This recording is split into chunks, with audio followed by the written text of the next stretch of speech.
Hey, thanks for clicking the link. I'm Matt. This is Outdoors for a Change. I'm in the office today. I know I wish I could be out fishing, but I'm not. It's the middle of January here in Michigan. Winter finally caught up to us. So what I'm doing today, I'm in the man cave, as you can see. I am messing with the rods, making sure they're clean and making sure everything's in tip-top shape. But I didn't know exactly what to look for. Usually I just throw them into the garage, and then what comes spring I'll get them out. But this year I went to an expert. Where'd I go? I went back to Grand River Bait and Tackle to talk to the owner there, Anna, to get some ideas on what to do for rod maintenance. This is going to be an informative video. So I'm glad that you're here. Let's cut to Anna and let her do her thing and show us what to do to keep our fishing rods in working order. We have a special video in store for you today. We're going to talk about rod maintenance. What do we know about rods? Well, I don't know very much about rods, but I think if you stick this video through, you're going to learn a lot more about it than what you know about right now. And what you're going to learn might surprise you, because when I looked over what we're going to go over today, it was tremendous what I didn't know. So I am not qualified to teach you about how to maintain rod maintenance or even your reel maintenance. So I went and I sought out a professional. I have somebody that's an expert. I'm with Anna from Grand River Bait and Tackle. You're going to be in for a phenomenal episode. So let's just get to Anna, and so you can start learning about your rod maintenance. Hey, Anna. Hey, how you doing? Doing a lot better now that I'm in your bait shop. It just smells like a bait shop in here. I love it. I'm home, guys. But this is we're not going to go out and do any type of adventures today. We're going to talk with Anna about rod maintenance. So take it away. I get a lot of broken rods brought in here, especially in the summer. And it never fails to amaze me the sort of amateur mistakes that a lot of people make, even if they've been fishing their whole lives. And there are a few simple things you can do to prevent damage to your rods.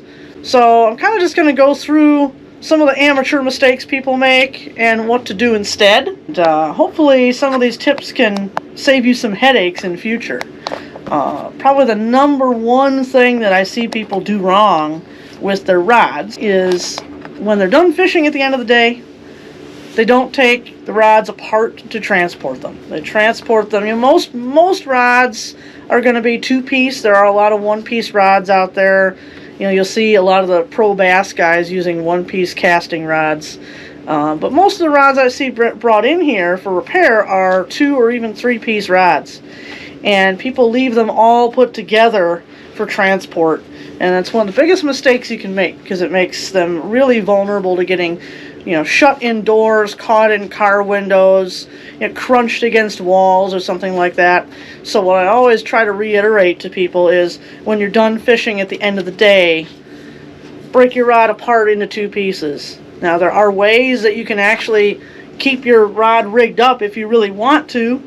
A lot of times I'll, leave my tackle tied to the end of my line, leave a little bit of line hanging off the end of the rod when I'm done fishing, break my rod apart, and then wrap my line with my hook and everything down to the base of the rod and hook it into the grip of the rod, and then just rubber band the whole thing together so it's nice and neat and tight, and that way I can put it into the car.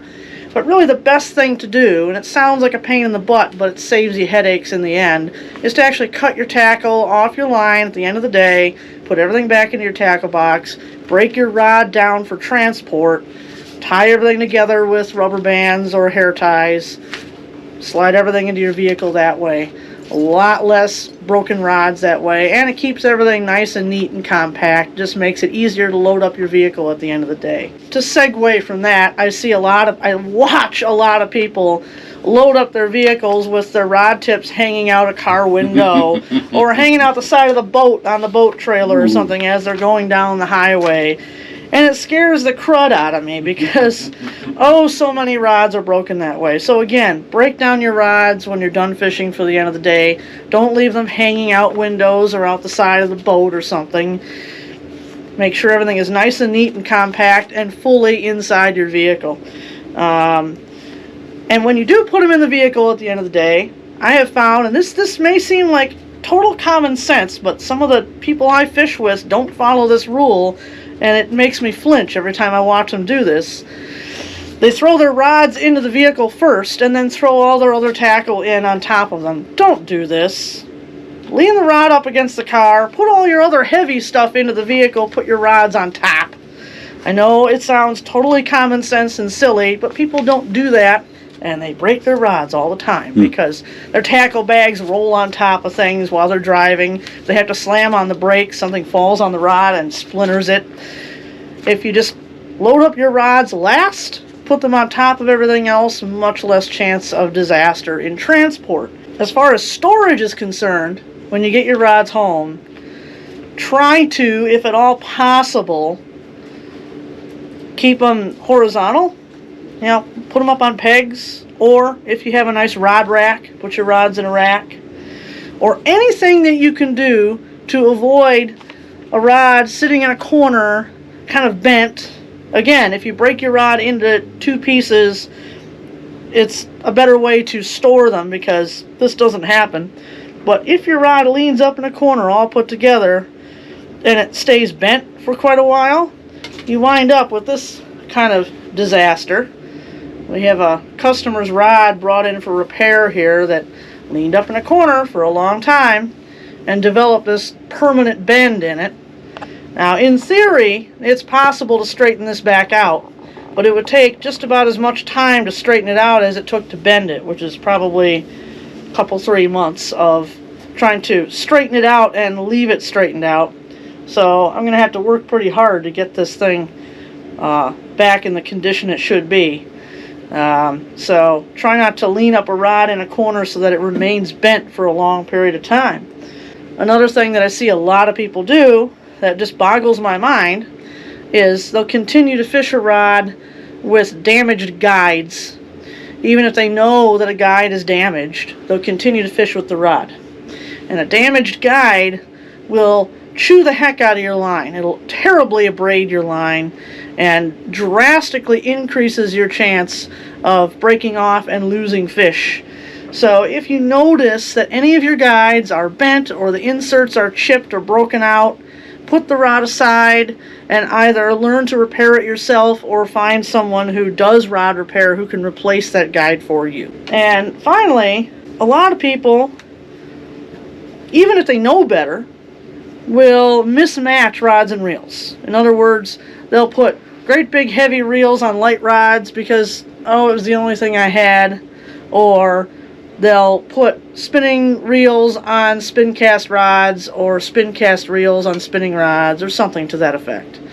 Now, granted, sometimes you just got to do what you got to do. Not everybody has the money to have multiple rod and reel combos around all the time, but if at all possible, you want to avoid mismatching rods and reels in this fashion because that puts a lot of extra strain on a rod if you have the wrong kind of reel and the wrong kind of line on it.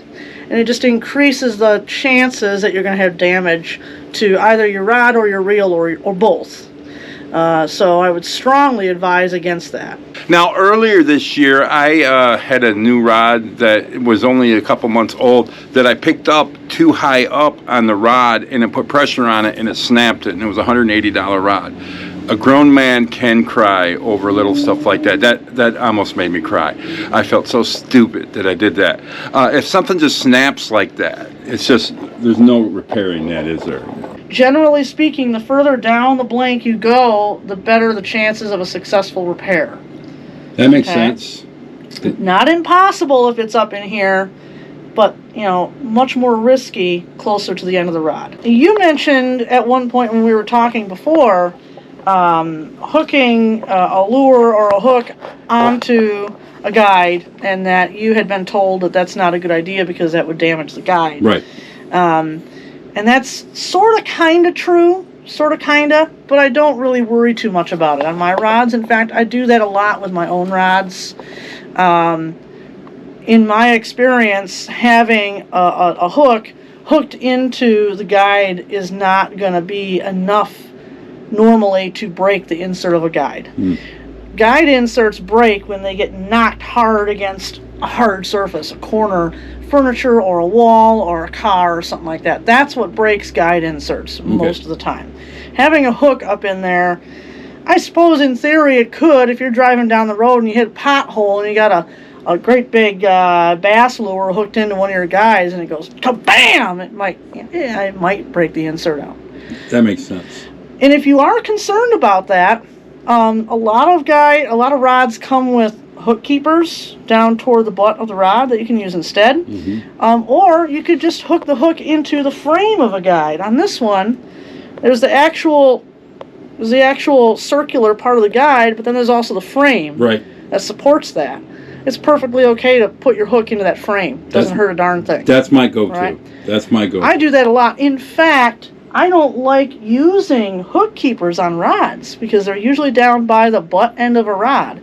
And when I'm done fishing for the day, let's say I'm fishing with one-piece rods that I can't break down, and I just hook my lure into something, if I hook stuff into the hook keeper that's provided at the butt of the rod, and then I, kind of tie all my rods together to carry them, I find that hook keeper with the hooks in them is right where my hand wants to be.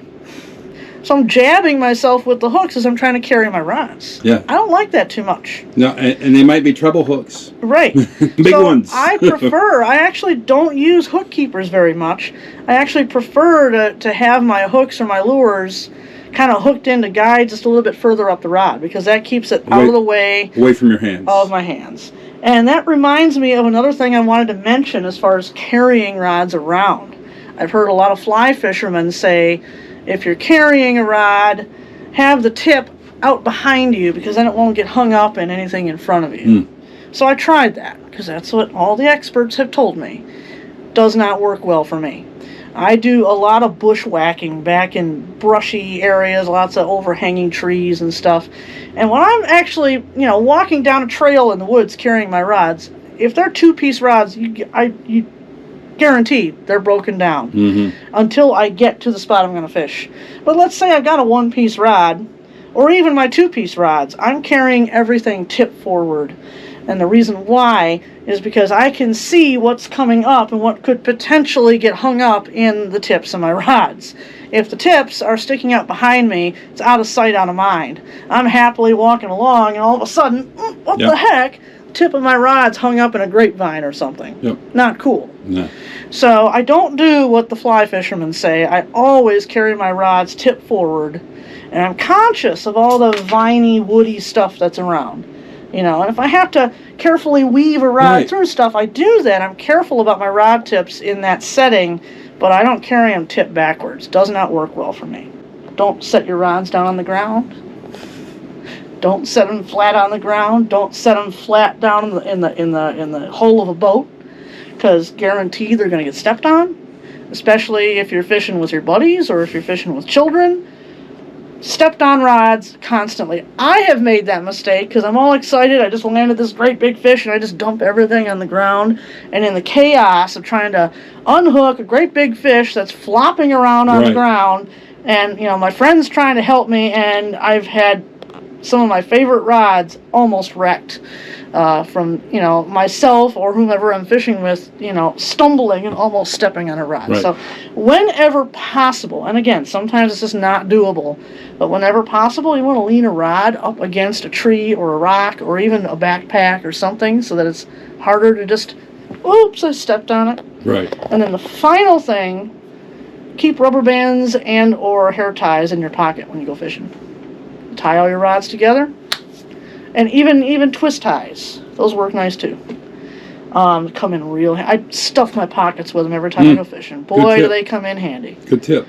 So, and I think that's everything I can spew on you today. Simple stuff. All of it's simple stuff. A lot of it is just common sense. It's not really difficult stuff. Right. You know, just stuff to try to remember, you know. Isn't that great? I am so glad that I've run into her and that I have her in my as a resource now for my not just for the channel, so I can get some quality information to you. That stuff was great, but also so I can tap into her mind. She just knows so much, not just about fishing rods and reels. We're going to have her on for the next video.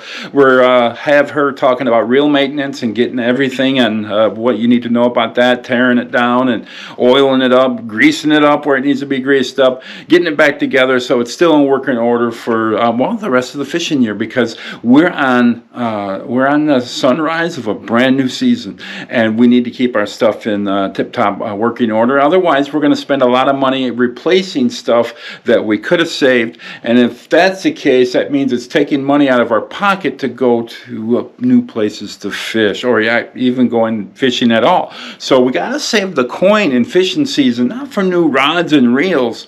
Let's maintain what we already have. Let's use that coin to go on awesome trips. So thanks for watching. I'll see you in the next video, and thanks.